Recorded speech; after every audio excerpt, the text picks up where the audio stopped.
Punjab Kesari Navodaya times में आज हमारे खास मेहमान हैं the biggest aerial action entertainer ever to be made in India, film Fighter के बैश यानी कि the handsome and versatile actor Akshay Oberoi. Akshay से ढेर सारी बातें फिल्म के, उनके एक्सपीरियंस, उनके रोल और आगे के जो उनके प्लान्स हैं उनके बारे में करेंगे। लेकिन सबसे पहले Akshay, a warm warm welcome हमारे प्लेटफॉर्म पे। Thank you, Nidhi. Thank you so much for such a lovely introduction. अरे इट इज वेल डिजर्व, क्योंकि एक तो फिल्म ऐसी है और दूसरा आपका जो रोल रहा है और प्लस जो आपका काम रहा है। So your fan following, I am sure आपके भी डीएम्स काफी फ्लडेड ही हो रहे होंगे। जी जी, बिल्कुल बिल्कुल, बहुत अच्छा लग रहा है। एक एक्टर को और क्या चाहिए लाइफ में यार, इसलिए तो हम इतनी मेहनत करते हैं। Correct, but Akshay as you said, एक एक्टर इतनी मेहनत करता है जो फैंस हैं उनका लव पाने के लिए। So how does it feel, ये जो रिस्पॉन्स इस तरह का आता है, how overwhelmed do you feel? यार देखो निधि, मैं कुछ लगभग 14-15 साल से काम कर रहा हूँ। और कुछ ऐसी फिल्में आई हैं जो बिल्कुल किसी ने देखी नहीं। कुछ फिल्में ऐसी आई हैं जो कुछ लोगों ने देखी, क्रिटिक्स को बहुत अच्छी लगी। कुछ ऐसे लगे, कुछ ऐसी फिल्में हैं जो क्रिटिक्स को अच्छी नहीं लगी बट किसी ने देखा नहीं। ऐसे कभी नहीं हुआ कि इतने सारे लोग मेरा काम देख रहे हैं और एक साथ। और यूजुअली मेरी फिल्में धीरे धीरे बढ़ती हैं। जैसे गुड़गांव रिलीज हुई थी, जब रिलीज हुई किसी ने देखी नहीं, जब नेटफ्लिक्स पे आई तब उसकी चर्चा होने लगी। सेम विद काला कांडी, सेम विद लाल रंग, सेम विद पिज्जा। तो ये हर बार मेरे साथ होता है। ये पहली बार है कि इतने सारे लोग इकट्ठे ये फिल्म देख रहे हैं और फिर they're going back and they're connecting the dots. अच्छा, ये तो इसी लाइफ में वाला है। अच्छा, ये तो वो हाई वाला है। अच्छा, वो ये सीरीज, ये इनसाइड एज वाला एक्टर है। So that feels very nice, it makes you realise कि अगर आप मेहनत करते रहो एज एन एक्टर और सारी चीजें भूल जाओ कि रिजल्ट क्या है और फल क्या है। अब सिर्फ मेहनत करो, अपना काम पे ध्यान दो, इवेंचुअली चीजें ऐसे मिलती हैं आपको वापस रिटर्न में। तो वो बहुत अच्छा लग रहा है, एक वैलिडेशन वाली फीलिंग आ रही है। हम्म। अक्षय, इतनी ऑनेस्टली आपने इस बात का जवाब दिया है, because you are very right. कई बार क्या होता है ना, हम किसी एक्टर को देखते हैं तो हमको चेहरा याद रहता है, and then we are like, अरे ये वो फिल्म में या वो वेब सीरीज में या फलाने शो में भी था। बट देयर आर एक्टर्स जिनका हमको नाम याद रहता है। So do you think now Akshay has started कि अब अक्षय का नाम और अक्षय का काम दोनों याद रहेगा? बिल्कुल, ये बहुत अच्छी तरह बोला आपने। बिकॉज पहले क्या होता है कि लोग आपको बिल्कुल जानते नहीं है, फिर धीरे आप धीरे धीरे आपकी शक्ल को पहचानने लगते हैं, तो आपको देखते हैं कि आपको कहीं देखा है नहीं देखा है। उनको लगता है कि आप बिछड़े हुए दोस्त तो नहीं हो। अच्छा, देन रियलिज्म में भी एक्टर है कोई, because they know the face but they don't know exactly ये कौन है।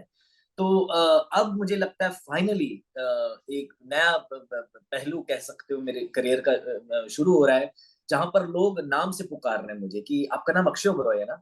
ये पहली बार हुआ है मेरे साथ। And I would say last 1 year से या पिछले 6 महीनों से ये स्टार्ट हुआ है कि मैं मॉल में घूम रहा हूँ। यूजली लोग आकर के फोटो लेते हैं, फिर नाम पूछते हैं कि सर आपका नाम क्या है, आपको कहीं देखा है इसलिए मैंने फोटो लिया, पर आपका नाम क्या है। और ये बड़ी फनी सी फीलिंग होती है कि आपने कहा, आपने अभी सेल्फी लिया मेरे साथ, आप मेरा नाम तक नहीं जानते हो। बट ये पहली बार होने लगा है कि लोग आकर के सामने से कहते हैं कि you are Akshay Oberoi right. I really like this, I really like that, आपको वहां पर देखा था, मुझे पता नहीं था कि आप वो सेम एक्टर हो जो इसमें थे और इसमें भी थे। दैट फील्स वेरी नाइस यार। आई फील लाइक फाइनली इतना काम, इतना संघर्ष करने के बाद फाइनली वो चीजें ट्रैक पे आई हैं। And Akshay, may this be the first of many. मतलब अब यहाँ से शुरुआत हो जाए कि लोग फोटो खिंचवाएं कि अक्षय आपके साथ एक फोटो खिंचवा सकते हैं, एंड फिर आपसे ये थैंक पूछें कि यार आगे कहाँ पे काम करने वाले हो। So that's my wish for you. But tell me, you. ये हर एक्टर की विश होती है एक बड़े बैनर के साथ काम करना, बड़े बड़े जो हमारे सो कॉल्ड स्टार्स हैं उनके साथ स्क्रीन स्पेस शेयर करना। तो how did this happen, how did bash happen? How did bash happen? So basically मैंने एक वेब सीरीज की थी, फ्लैश। मैं और स्वरा भास्कर है उसमें, जिसमें मैंने एक ट्रांसजेंडर फ्लैश ट्रेड ओनर का रोल निभाया था। बहुत खूंखार, बहुत ही complete antagonist in the show. That was directed by Danish Aslam, जिसने ब्रेक के बाद बनाई थी, और प्रोड्यूस बाय ममताज सिडानंद। उसके रिव्यूज बहुत अच्छे आए थे, लेकिन आई थिंक मे बी 5 लोग ऑल इंडिया ने देखा होगा वो शो को। लेकिन मेरा काम बहुत अप्रिशिएट हुआ था उसमें। और ममता ने कहा था मुझसे कि डोंट वरी, अभी शुरुआत है, we will do something. And मुझे लगा लोग तो ऐसे कहते रहते हैं हमारी industry, we will do something, we will do something. उसके बाद वो इतने बड़े डायरेक्टर बन गए, वॉर आई, फिर पठान आई। फिर पठान के ठीक कुछ 6 महीने रिलीज के पहले ममता का फोन आया मुझे कि हम फाइटर कर रहे हैं नेक्स्ट, और एक रोल है तुम्हारे लिए, आके स्क्रिप्ट पढ़ लो, देख लो, अगर अच्छा लगे तो कर लो। मैंने कहा मैं आप ममता वैसी कह रही है, मैं तो हाँ अभी बोल के ऑफिस आऊंगा कि मैं कर रहा हूँ पिक्चर, चाहे जो भी रोल हो, and then I will come read the script. So she laughed and said no no just come, and then I read the script and I realise यार इतनी बड़ी फिल्म में इतने बड़े कलाकारों के साथ इतना अच्छा रोल भी मिल रहा है। That was a great day. I remember that day कि मैं जाकर के मार्फ्लिक्स के ऑफिस में जब मैंने स्क्रिप्ट पढ़ी, और मैंने, एक तो होता है कि आप फिल्म में हो, इतनी बड़ी फिल्म में आपको कोई ले रहा है, दूसरी चीज ये होती है कि इतना इम्पैक्टफुल रोल, इतनी बड़ी कमर्शियल स्टार व्हीकल में, तो that was a nice day.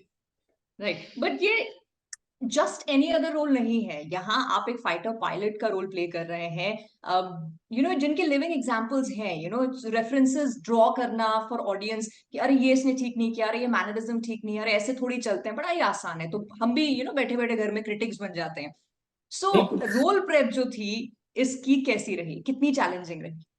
यार, फॉर्चुनेटली इंडियन एयरफोर्स ने बहुत साथ दिया हमारा, मतलब बहुत ज्यादा साथ दिया। आपको जो मतलब जब हम लोग तेजपुर पहुंचे पहले स्केड्यूल में इन नवंबर 2022, इंडिया के टॉप फाइटर पायलट्स, जो भी आप स्टूपिड सा सवाल पूछो कि ये चीज क्या है, ये टैग क्या है, इसका क्या मतलब, हाथ ये होता है कि ये होता है, कैसे होता है, स्टूपिड सी चीजें, they were ready to answer everything for us.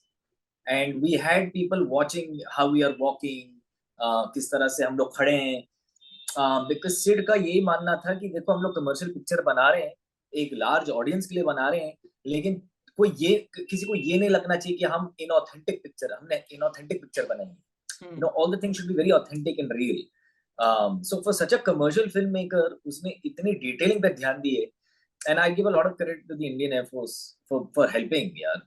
It was very very kind, मतलब they would just hang out with us, and वो इंडिया के टॉप पायलट्स हैं निधि, आप बिलीव नहीं करोगे, मतलब the amount of time they gave us। और अभी मैं जाकर के सोचता हूँ तो हमने इतने stupid से questions पूछे उनसे, but they never made us feel that way, so so did there you was a feel lot। Like a kid, जैसे स्कूल में हम लोग को ले जाते थे Yes, कभी yes, कभी बिल्कुल बिल्कुल। और हम इतने लोग बड़े, 10 सवाल पूछते थे?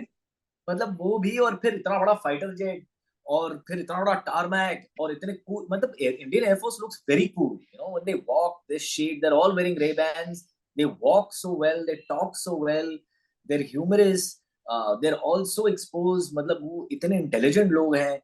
तो एक उनसे इंप्रेस हो रहा था मैं, दूसरा इतना बड़ा खूबसूरत तेजपुर का एयरफोर्स बेस, ऊपर से फाइटर जेट्स घूम रहे हैं, आवाजें आ रही हैं, मतलब, और फिर ऋतिक रोशन बैठे हैं, अनिल कपूर बैठे हैं, दीपिका पादुकोण सामने, फिर सिद्धार्थ आनंद जैसे महान डायरेक्टर। मैं मुझे एक्चुअली वो ऐसे बच्चों को कोई, मतलब उसको कैंडी स्टोर में डाल दो ना, मुझे वो लगा था। हाँ, हाँ, right. The whole experience of shooting fighter almost felt like ये एक्चुअली नहीं हो रहा है, मैं रात को सोता हूँ और ये सपना हो चल रहा है मेरा, 1 साल से। राइट, बट सो आपने जिया है, पूरी शूटिंग के दौरान इस सपने को आपने जिया है। बट अक्षय, एक और चीज होती है कि we are all Indians, nationality patriotism हमारे अंदर है, बट वो ऐसे ना 26 जनवरी, 15 अगस्त को, या किसी हम कोई फिल्म देख लेते हैं, कोई ड्रामा देख लेते हैं पेट्रियोटिज्म, तो और ज्यादा रगों में उबाल मचाने लगता है। एज एन ऑडियंस बात कर रही हूँ, आप एज एन एक्टर एक वर्दी पहने हुए हैं इंडियन एयरफोर्स की, वो एक्सपीरियंस कैसा रहा? आपके अंदर किस तरह का एक जज्बा पेट्रियोटिज्म का जगाया? यू नो वो वर्दी पहनते ही कुछ अजीब सा होने लगता है, आपकी चाल ढाल सब कुछ, आपके ख्याल सब चेंज हो जाता है, मतलब it's an amazing thing. And then you look at yourself in the mirror and you are wearing that uniform, और चीजें होने लगती हैं, तो आधा काम वो कर जाता है। और दूसरा आप, आपको अगर, because we shot on the real air force base, ऐसे नहीं कि हमने कहीं फिल्म हम्म। किया फिर वो सीजी किया, उसको हम एक्चुअल तेजपुर के एयरफोर्स बेस में शूट किया हमने। तो जब आप वहां पर खड़े हैं और उन लोगों से बात कर रहे हैं जो एक्चुअली मतलब हम लोग तो सब पेट्रियाटिक्स हैं, पेट्रियाटिक हैं, नेशनलिज्म खून में दौड़ता है जैसे आपने कहा, लेकिन उनका लेवल एक दूसरा लेवल है पेट्रियाटिज्म का। तो जब आप उनकी आंखों में देख रहे हो इंडिया के लिए प्यार, भारत के लिए प्यार, तो मतलब अलग चीजें होने लगती हैं। देन यू रियलाइज कि I need to absorb this energy, because यही एनर्जी मुझे स्क्रीन पे लानी है। हाँ। तो वही होता था मेरे साथ कि एक तो मैं अपने आप को एक पेट्रियट मानता हूँ, I love my country, but उनकी आंखों में जो प्यार दिखता है वो एक अलग ही अद्भुत प्यार है। Hmm. So we had to capture that essence. Correct. So ऐसा कभी मोमेंट हुआ कि जैसे होता है ना, हम लोग मैचेस वगैरह देख रहे होते हैं तो अपने आप ही स्लोगन्स जो है हमारे मन से आ जाते हैं, तो ऑफ स्क्रिप्ट जाके कभी ऐसा हुआ कि यार ये भी बोल देता हूँ? नहीं नहीं, बिल्कुल नहीं। मैं बताऊं क्यों? क्योंकि सिद्धार्थ आनंद हर एक सीन के लिए एक रिदम होती है, उनकी एक टाइमिंग होती है, उनको पता है कि एग्जैक्टली 1.5 मिनट में ये सीन खत्म हो जाना चाहिए, यू नो। एंड उनको पता है कि ये जोक इधर, फिर कैमरा उधर जाएगा। उनकी फिल्में बहुत फास्ट पेस होती हैं, and he has a pulse for the audience. He knows की ऑडियंस इधर में बोर हो जाएगी या ये एक्स्ट्रा खींचा जा रहा है।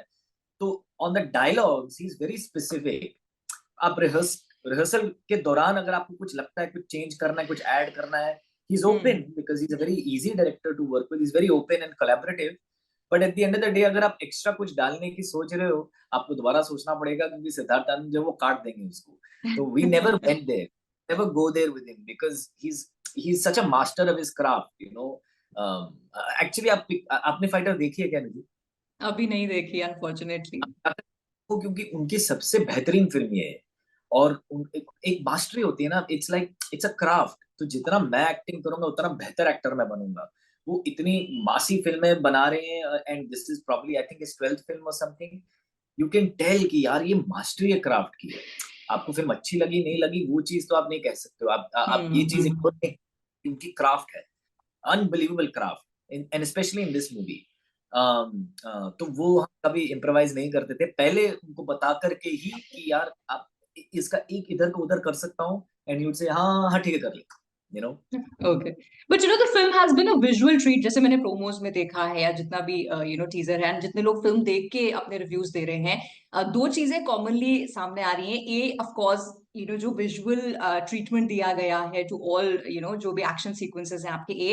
And the second thing commonly जो लोग कह रहे हैं, so many good looking people in one frame in one movie. You know there is truth to that. आप एयरफोर्स बेस जाओ तो इतने खूबसूरत लौंडे हैं, आप बिलीव नहीं करोगे। और एकदम कट है उनकी, क्या मूछें होती हैं उनकी। मुझे याद है मेरे मेरे जो हेयर एंड मेकअप वाले हैं, ऋषि, अ, हम एक मूछ डिजाइन कर रहे थे, तो सिट कोई मूछ अच्छी लग गई।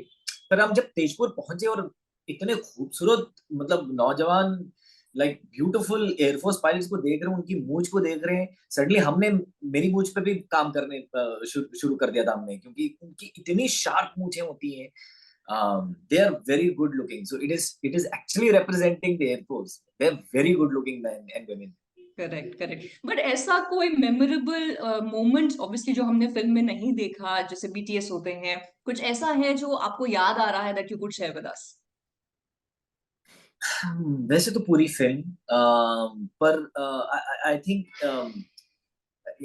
हम लोग इतने नाइव थे वो जहाजों के साथ, as in the fighter jets के साथ, सुखोई 30s के साथ, that when we look back we realize how much the fighter pilots also made fun, मतलब उन्होंने मजाक किया हमारे साथ एक दो बारी, जो डराने के लिए। बट अब जाकर के समझ में आता है। जैसे मैं एक बात बताऊं, जो ऊपर का जो कैबिन होता है ना, जब वो बंद होता है, वो ऐसे तेजी से बंद होता है और इतना भारी होता है वो। और वो वैक्यूम सील होता है टॉप में, वो कॉकपिट के जो ओके। ऊपर होता है, कांच का होता है। तो पहले पहले वो हमें डराते थे कि अगर आपकी मुंडी ऐसी नहीं है तो आपकी मुंडी कट जाएगी या उंगलियां कट जाएंगी। तो बिलीव इट, बोला अच्छा अच्छा ऐसे ऐसे खड़े हैं। So now when we go back, we've all been discussing कि यार उन्होंने भी हमारे मतलब they've had some fun on our expense also, which is quite cute. Correct. So you know that's something we've all been talking about, which is quite funny. Right. अच्छा, ये first time एक बड़ी बजट मेन स्ट्रीम फिल्म में आपने काम किया, you think this is just the beginning? Akshay का time आ चुका है? Oh, it better be, it better be। मतलब उसमें मैं दुनिया को और कायनात को ऑप्शन ही नहीं दे रहा हूँ। It better be। I won't even say I hope, maybe, it better be. मतलब मैं इतने सालों से काम कर रहा हूँ और फाइनली इतनी बड़ी फिल्म मिलती है, तो this is just the start. I have so much ambition, I have so much more I want to achieve. You know there so much more I want to do. You know आपने जैसे कहा कि now लोग आपको नाम से जाने जाएंगे। I want everyone to know me by name. You know I want to be in everyone's house, I want to be that face everyone knows कि हाँ ये तो वो है। You know I don't even want one watchman to say sir आपका नाम क्या है, जब मैं बिल्डिंग में साइन इन कर रहा हूँ। तो अभी बहुत जर्नी जर्नी बहुत आगे है, ये तो शुरुआत है। बट ये यस। अगर ये चीज नहीं आती ना तो वो बड़ा मुश्किल लगता है। तो फाइनली ये चीज आ गई तो फिर we are all human at the end of the day. We are all correct. vulnerable people, we're all insecure people, but that's what makes us human. So up until now मुझे ऐसा लगता था कि काश एक दिन ऐसा हो तो कितना मजा आ जाएगा, पर ठीक है, जब तक है मैं एक्टिंग करता रहूंगा, ये ख्याल वैसे थे. अब ख्याल ये है कि नहीं यार, यहाँ तक आ गए तो वो ज्यादा दूर नहीं है अब, तो अब भागो उसकी राइट. तरफ. सो वहां भागने के लिए कोई आपके दिमाग में एक बकेट लिस्ट तैयार की है आपने, the kind of roles, the kind of projects जिनका आप हिस्सा डेफिनेटली बनना चाहेंगे? Let's throw you it no to the universe. that's something I keep thinking about. Then I realize कि मैं फिर अपने आप को एक दायरे में डाल रहा हूँ, फिर मैं अपने आप को लिमिट कर रहा हूँ, and I want this experience to be limitless. So if I start making a list, it's a bucket list of ये चीजें करनी है बस. बट मुझे तो सब कुछ करना है. मुझे हर एक डायरेक्टर के साथ काम करना है, मुझे हर एक को स्टार के साथ काम करना है, मुझे 5 फिल्मों में आना है साल भर में, जो बड़ी बड़ी फिल्में हैं, कैसे भी करके. So I want it to be limitless, so I'm not ready. Correct है, जो मैं चाहूँ वो मैं पाऊं, बस इतना सा ख्वाब है. वाह, ले लो शाहरुख खान का, ले लो गाना और डाल दो. Okay. Actually it's so interesting what that you. Next after fighter, what next? After fighter what next, तो मैंने बहुत सारा काम किया लास्ट ईयर, तो वो सारी चीजें रिलीज होनी है. एक जैकी श्रॉफ के साथ एक फिल्म है 2014. एक शो मैं करता हूँ वूट के लिए जो इलीगल है, तो इलीगल 1 2 रिलीज हो चुके हैं, ये तीसरा हिस्सा आ रहा है वो शो का. फिर ब्रोकन न्यूज है, श्रेया पिलगांवकर एंड जयदीप अलावत के साथ. उसका सेकंड सीजन में मेरे कैरेक्टर का एंट्री होती है. और एक फिल्म है जो मैंने रत्ना सिन्हा, जिन्होंने शादी में जरूर आना के डायरेक्टर हैं, वो जी स्टूडियोज के लिए फिल्म है. It's like a love story, triangle love story sort of thing. तो ये 5 6 ऐसे along with Fighter, these are the 5 6 things I did. तो फिर मैंने तय किया कि देखो ये साल अब खत्म हो चुका है और अब फाइटर रिलीज हो रही है, तो मैंने कुछ अभी साइन नहीं किया है, मैं बस फाइटर को एंजॉय कर रहा हूँ, प्रमोशन में लगा हुआ हूँ, बातचीत कर रहा हूँ, इस चीज को एंजॉय कर रहा हूँ, इस चीज को प्रोसेस कर रहा हूँ. फाइटर का जब हवा थोड़ा ठंडा हो जाएगा, then I will decide where to go next. Correct. So Akshay, हम यही विश करेंगे कि जिस तरह से ऑन द फिल्म आपने टेक ऑफ किया विद द फाइटर जेट्स, ऐसे ही यहाँ से आपका जो करियर है वो भी टेक ऑफ ही करे और बहुत ऊंची ऊंची उड़ान भरे. Because it's always a pleasure to watch you, because you are versatile and of course as I said, good looking actors को कौन नहीं देखना चाहता. So wishing you all the luck for your journey ahead and looking forward to many more interview opportunities with you. Thank you Nidhi.